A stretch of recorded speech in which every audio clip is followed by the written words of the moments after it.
السلام علیکم ورحمۃ اللہ وبرکاتہ۔ جیسا کہ آپ دیکھ رہے ہیں، شیخ مظہر علی مدنی صاحب شیخ الجامعہ جامعہ فیض عام مئو ہمارے ساتھ ہیں، اور میں ان سے گزارش کرنا چاہوں گا کہ اپنے شاگردوں اور معتقدین اور مداحوں کے لیے کوئی مختصر سا پیغام کیا دینا چاہیں گے۔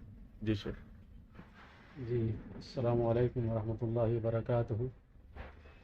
عزیز دوستوں اور فیضی برادران، خصوصی طور سے اور یہ جملہ چاہنے والے آپ حضرات کا بہت بہت شکریہ کہ آپ حضرات نے جو اکرام اور احترام کیا۔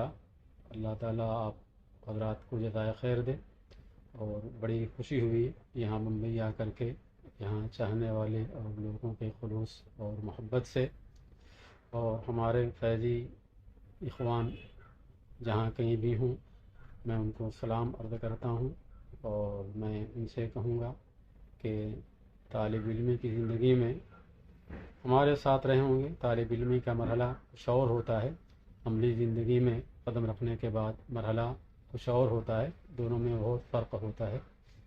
آپ حضرات جہاں بھی مصروف کار ہیں، اللہ تعالیٰ آپ لوگوں کو کامیاب بنائے، اور ثابت قدمی کے ساتھ اور خوش اسلوبی کے ساتھ اپنے فرائض کو انجام دینے کی توفیق عطا فرمائے، جس کے اندر دنیا کی بھی بھلائی ہو اور آخرت کی بھی بھلائی ہو۔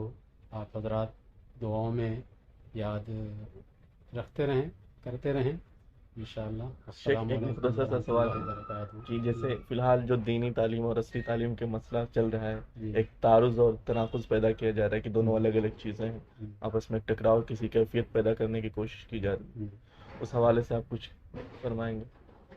دیکھیے، یہ دینی اور عصری تعلیم میں کوئی تعارض اور ٹکراؤ تو نہیں ہے، یہ ٹھیک ہے۔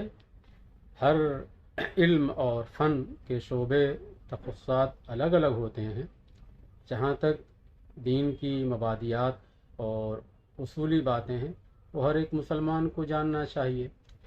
دین کی ضروری باتوں کو جاننے کے بعد ہر انسان کو حق ہے جو بھی چاہے عصری تعلیم حاصل کرے، اور اسی طریقے سے جو دینی علوم میں تخصص اور مہارت پیدا کرنا چاہیں تو ان کے لیے گنجائش نہیں ہوتی ہے کہ اس کے ساتھ ساتھ سارے عصری علوم حاصل کریں۔ ہاں، جو عصری آج کے دور میں ضرورت ہے، زبان کی، انگلش کی، ہندی کی، تو ان سب چیزوں پر بھی یہ عبور ہونا چاہیے۔ یہ اپنے اسلام کے پیغام کو پہنچانے کے لیے، دعوت کے لیے، اور لوگوں سے مخاطب ہونے کے لیے دونوں کے اندر کوئی ٹکراؤ نہیں ہے۔ عام طور سے دیکھا ہی جاتا ہے، پہلے پرائمری سطح تک تعلیم مشترک ہوتی تھی، اس کے بعد عصری تعلیم تو ہے، اب اس کے بعد آج کے دور میں ہو سکتا ہے کہ یہ جو ہے جونیئر تک، یا پھر یہ کہ ہائی اسکول انٹر کے لیول تک تعلیم جو ہے مشترک ہو، اس کے بعد تخصص ہو۔ کوئی دینی تعلیم کے علوم کے اندر تخصص حاصل کرنا چاہتا ہو تو اس میں تخصص حاصل کرے، اور کوئی دنیاوی عصری علوم کے اندر تخصص حاصل کرنا چاہتا ہو تو اس کے اندر تخصص حاصل کرے۔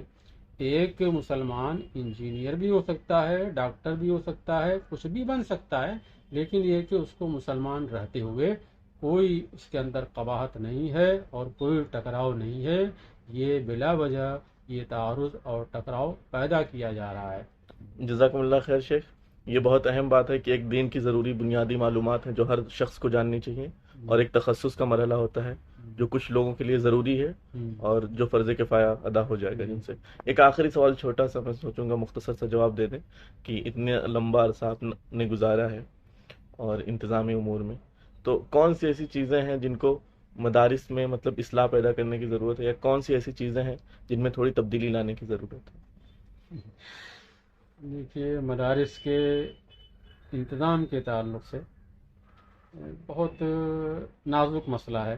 اس وقت اگر میں حقیقت کہوں تو یہ امت مسلمہ کا المیہ ہے کہ ہمارے اداروں کو، مسلم ادارے، چاہے وہ دینی ہوں چاہے عصری ادارے ہوں، جو مسلمانوں کے ہاتھ میں ہیں اور یہ قانون اور آئین کے مطابق جو ان کو آزادی ملی ہوئی تھی، اس سے کما حقہ فائدہ نہیں اٹھایا۔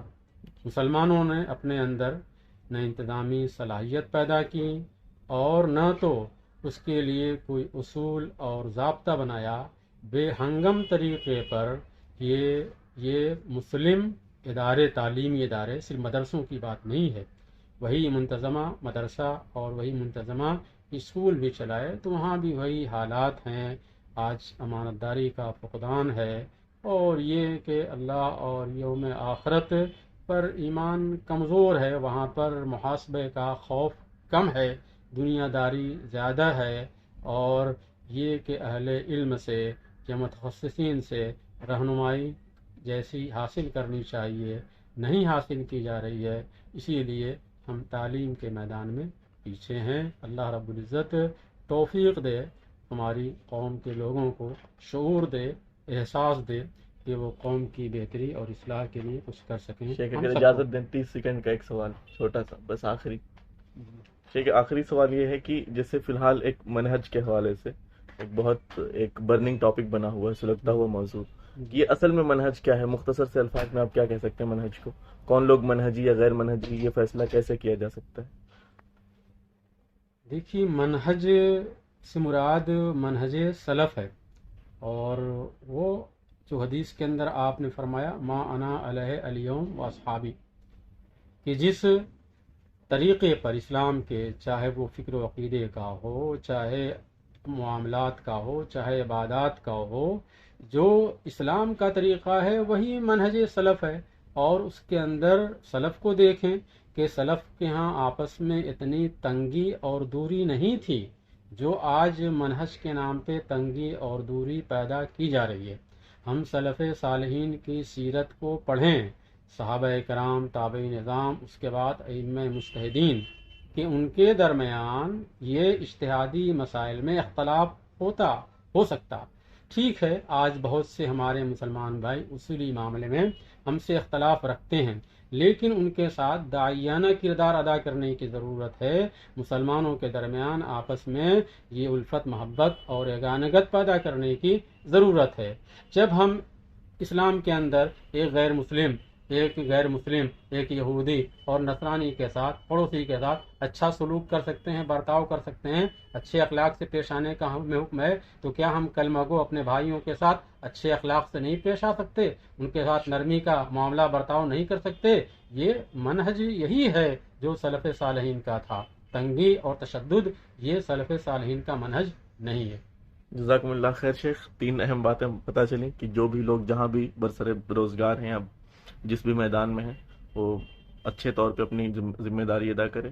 دوسری چیز یہ ہے کہ انتظامی امور میں، خاص کر کے مالی معاملات میں شفافیت آنی چاہیے، امانت داری کا خیال رکھنا چاہیے. تیسری چیز شیخ نے منہج کے حوالے سے بہت اہم بات کہی کہ منہج یہ لوگوں کو جوڑنے کے لیے ہو، لوگوں کو باہر نکالنے کے لیے نہیں. لوگوں کے ساتھ بشروا ولا تنفروا، یسروا ولا تعسروا والا معاملہ ہونا چاہیے. جزاکم اللہ خیر شیخ، بہت شکر گزار ہیں، اور آپ کے تمام شاگردوں کی طرف سے میں آپ کو سلام عرض کرتا ہوں، کیونکہ فیس بک پہ بہت سے لوگوں نے کہا. اسی کے ساتھ السلام علیکم ورحمۃ اللہ وبرکاتہ.